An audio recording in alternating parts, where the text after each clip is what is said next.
Vamos falar agora do candomblé. É uma religião de raiz bem africana. É uma das mais importantes religiões de matriz africana presente no Brasil. Só que já se sabe muito que essa religião que existe aqui, que tem alguma ramificação chamada também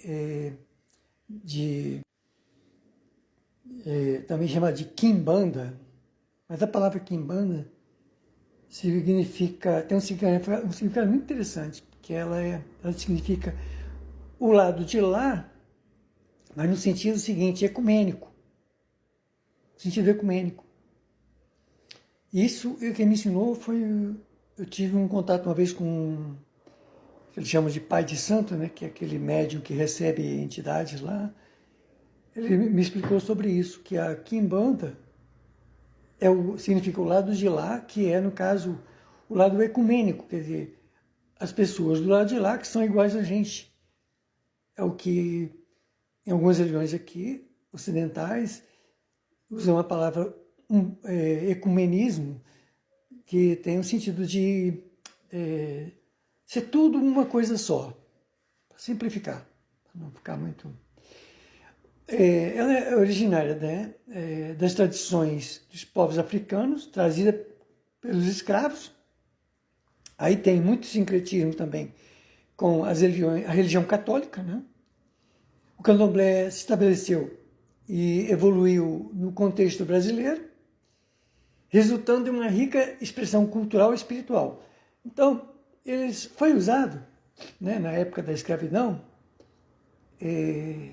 as imagens dos santos das igrejas católicas para que eles convencessem os senhores de engenho, os senhores dos escravos, que eles estavam vivendo, praticando a religião da fé católica aos modos deles. Aí eles eram, por exemplo, eles eram suportados pelos portugueses na época, né? Bom, os principais fundamentos do candomblé é o culto aos orixás. Os orixás, eles se compreendem como um ente, né?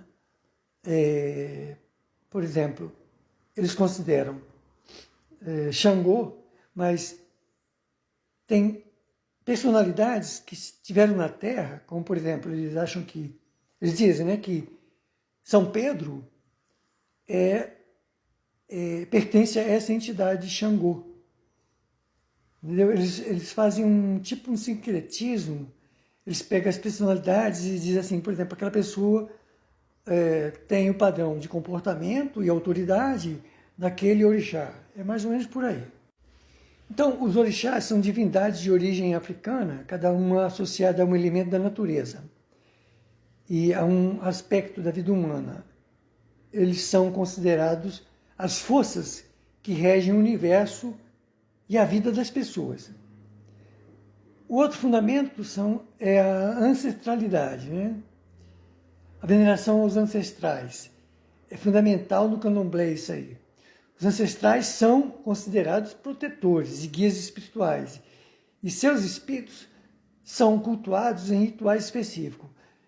Interessante notar o seguinte, que eu li um livro, que é uma explicação de Jesus, que a mitologia grega ela é fundamentada aqueles mitos, aqueles personagens, eles foram seres altamente evoluídos que vieram há milênios e milênios atrás, antes dos gregos serem aquele povo que era, e no passar verbalmente as histórias de um para outro, eles foram distorcendo as coisas de tal jeito que criaram só imagens alegóricas mitológicas.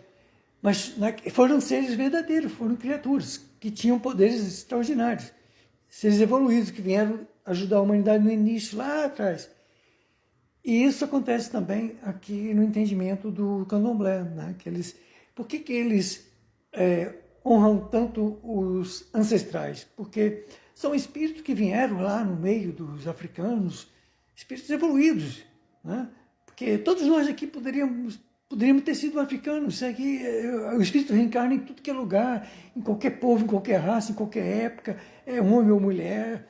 A ciência espiritualista explica isso melhor, né? Nem todas as religiões explicam isso, mas quando Kardec codificou o espiritismo, ele interrogou através dos médicos gente de todas as religiões que vocês imaginarem, e gente iluminares delas. E se você for estudar a ciência espiritualista, não só Kardec, Rostam e tantos outros, só Chico Xavier psicografou mais de 400 livros, Ramatiz, tantos outros, entendeu? E tem outros que não foram tão assim espiritualistas, mas tem como o Bert Roden e tantos outros, não vou lembrar de tudo aqui. Então eles consideram esses ancestrais os guias espirituais, né? E são mesmo, né, os protetores, os espíritos prepostos.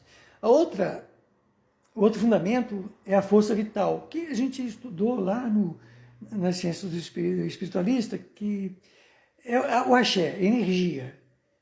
Eles falam aqui de uma forma, lá se vê de outra forma, como o fluido vital, mas uma energia muito poderosa, que permeia todas as coisas e seres. Quer dizer, lá é o fluido vital, né, na ciência espiritualista. Aqui eles chamam, ele entende como o axé, a força vital. Ela é a energia divina que conecta os seres humanos aos orixás e aos ancestrais. Lá eles também dizem que é a energia que liga o espírito ao corpo, né? Bom, o outro fundamento é a religião do mistério, né? Porque como era um povo que toda a cultura lá não havia uma escrita ainda, então foi tudo passado verbalmente. Então, muita coisa as próprias entidades lá recebiam, mas não sabiam nem como expressar, porque para a gente expressar um pensamento, a gente tem que ter, por exemplo, a gente falar hoje que a gente fala aqui, a gente tem que ter um dicionário imenso na cabeça, para usar aquelas palavras para representar a ideia certa. E eles tinham essas dificuldades lá, então isso não diminui nada eles, entendeu? Não estou diminuindo, é uma questão de época e de ancestralidade. Então ela tem seus mistérios, que alguns sabem algumas coisas, outros outras, né? Que também não interferem muito na prática da caridade, isso jamais interfere. O problema é que tem entidades que pode ser utilizada para o mal e é culpa dos humanos, que vai lá e pede para fazer coisa mal para os outros. Então, uma entidade dessa que ainda é, vamos dizer assim, infantil para essas coisas, ela pode ser usada para o mal. Eu não vou ficar dizendo os nomes delas aqui porque não interessa. Outra coisa, outro fundamento são os rituais, né? Os rituais do candomblé são realizados em terreiros, né? E envolve cantos, danças, oferendas, sacrifícios e a incorporação dos orixás pelos médios. Os sacrifícios a gente viu que até lá no judaísmo bem precoce lá, né? Tinha aquele negócio de matar ovelhas, porque tem um negócio aí que a gente só vai estudar em outra etapa, que é o ectoplasma, que é tirado do sangue dos animais, né? Que é um elemento fundamental para fazer certos trabalhos mediúnicos, que usam para o mal também, né? É um perigo. E outro fundamento é a cosmologia. O candomblé também possui uma cosmologia própria, que explica a origem do universo, a relação entre os seres humanos e os deuses e o destino da alma após a morte. Tá? Mas adiante, se houver interesse, a gente vai falar mais sobre